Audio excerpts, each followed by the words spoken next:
Hello friends, నేను మీ బాంబే వార్తకను.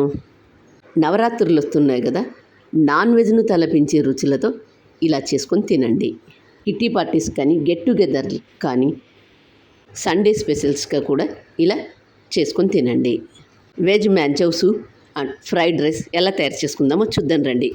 ఒక బాండీ పెట్టుకొని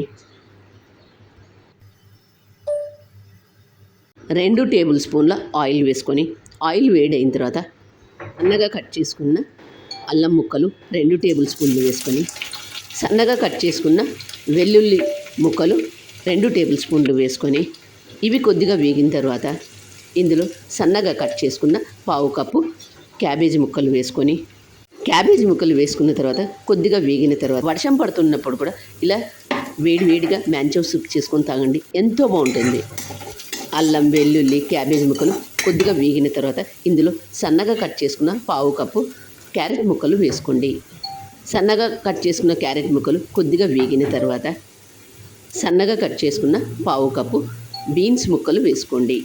ఈ మ్యాంచో సూప్ తయారు చేసుకోవడానికి టైం ఎక్కువగా పట్టదు, కానీ కూరగాయలు కట్ చేసుకోవడానికి మాత్రమే కొద్దిగా టైం పడుతుంది. సన్నగా కట్ చేసుకున్న 2 టేబుల్ స్పూన్ల పచ్చిమిర్చి వేసుకొని, ఇవన్నీ కొద్దిగా వేగిన తర్వాత ఇందులో 2 టేబుల్ స్పూన్ల సోయా సాస్ వేసుకోండి. సోయా సాసు 1 నిమిషం పాటు వేగిన తర్వాత మాత్రమే ఇందులో 2 గ్లాసుల నీళ్లు పోసుకోండి. సోయా సాసు 1 నిమిషం పాటు వేగిన తర్వాత మాత్రమే 2 గ్లాసుల నీళ్లు పోసుకోండి, లేదంటే పచ్చి వాసన వస్తుంది. నేను చెప్పే ఈ మ్యాంచో సూప్ కొలతలన్నీ నలుగురికి సరిపోతుంది. 2 గ్లాసుల నీళ్లు పోసుకున్న తర్వాత ఈ నీళ్లు బాగా తెరల కాగుతున్నప్పుడు నీళ్లు పోసిన తర్వాత గరిటెతో ఒకసారి అంతా బాగా కలుపుకోండి.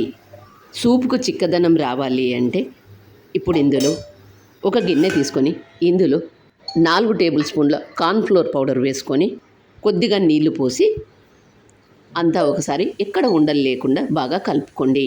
ఇలా కలుపుకున్న దాన్ని నీళ్లు బాగా మరుగుతున్న దాంట్లో పోసుకోండి. ఇలా పోసుకున్న తర్వాత గరిటెతో ఒకసారి అంతా బాగా కలుపుకోండి, ఎక్కడ ఉండలు లేకుండా బాగా కలుపుకోండి. 1 టేబుల్ స్పూన్ ఉప్పు వేసుకోండి. కార్న్ఫ్లోర్ నీళ్ళని పోసిన తర్వాత ఇలా 3 నిమిషాల పాటు బాగా ఉడికించుకోండి. మరి మీరు కూడా ఈ మ్యాంచో సూప్ను తప్పక ట్రై చేయండి. ఈ మ్యాంచో సూప్ను పిల్లలు స్కూల్ నుంచి వచ్చిన తర్వాత కానీ, వర్షం పడుతున్నప్పుడు కానీ, లేదా చలికాలంలో కానీ ఇలా వేడిగా చేసుకొని తినండి, ఎంతో బాగుంటుంది. మరి మీరు కూడా ఈ మ్యాంచో సూప్ను తప్పక ట్రై చేయండి. మరి మీకు ఎలా వచ్చిందో నాకు కామెంట్ చేసి చెప్పండి. గ్యాస్ ఆఫ్ చేసే ముందు ఇందులో సన్నగా కట్ చేసుకున్న కొత్తిమీర, సన్నగా కట్ చేసుకున్న స్ప్రింగ్ ఆనియన్స్ వేసుకోండి.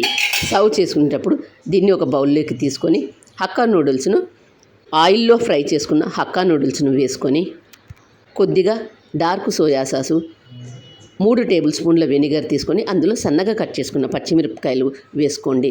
దీన్ని కూడా వేసుకొని సర్వ్ చేసుకొని తినండి, ఎంతో బాగుంటుంది. మీరు కూడా తప్పక ట్రై చేయండి. మరి మీకు ఎలా వచ్చిందో నాకు కామెంట్ చేసి చెప్పండి. ఫ్రైడ్ రైస్ ఎలా తయారు చేసుకుందామో చూద్దాం రండి. ఫ్రైడ్ రైస్ చేసుకోవాలంటే అన్నం తయారు చేసుకుందాం. కుక్కర్ తీసుకొని అందులో 1 గ్లాస్ బియ్యం వేసుకొని వీటిని ఒకసారి శుభ్రంగా వాష్ చేసుకోండి. వాష్ చేసుకున్న బియ్యంలోకి 1 గ్లాస్ బియ్యానికి 2 గ్లాసుల నీళ్లు తీసుకోండి. 1/2 టేబుల్ స్పూన్ నూనె వేసుకొని మూత మూసుకొని వెయిట్ పెట్టుకోండి. 1/2 టేబుల్ స్పూన్ ఆయిల్ వేసుకోవడం వల్ల అన్నం పొడిగా ఉంటుంది. గ్యాస్ ఆన్ చేసుకొని కుక్కర్ పెట్టుకోండి. కుక్కర్కి 2 విజిల్స్ వచ్చిన తర్వాత గ్యాస్ ఆఫ్ చేసుకోండి.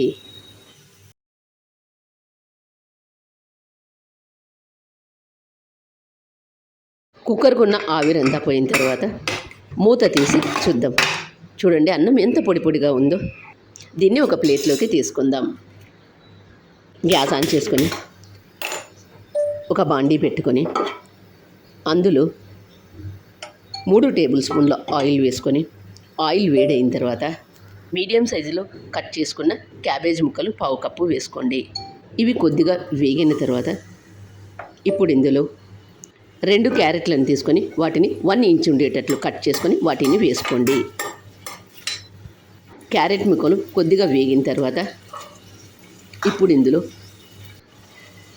4-5 బీన్స్ ముక్కలు 1 ఇంచ్ ఉండేటట్లు కట్ చేసుకోండి. వీటిని కూడా కొద్దిగా వేగిన తర్వాత ఇప్పుడు ఇందులో పావు కప్పు పచ్చి బఠానీలు వేసుకోండి. క్యారెట్ ముక్కలు, బీన్స్ ముక్కలు, పచ్చి బఠానీలు ఓవర్ కుక్ చేసుకోవద్దు. ఓవర్ కుక్ చేసుకున్నట్లయితే మనం అన్నం వేసి కలిపేటప్పుడు ముద్దలా అవుతుంది. క్యారెట్ ముక్కలు, బీన్స్ ముక్కలు, పచ్చి బఠానీ సగం వేగితే సరిపోతుంది.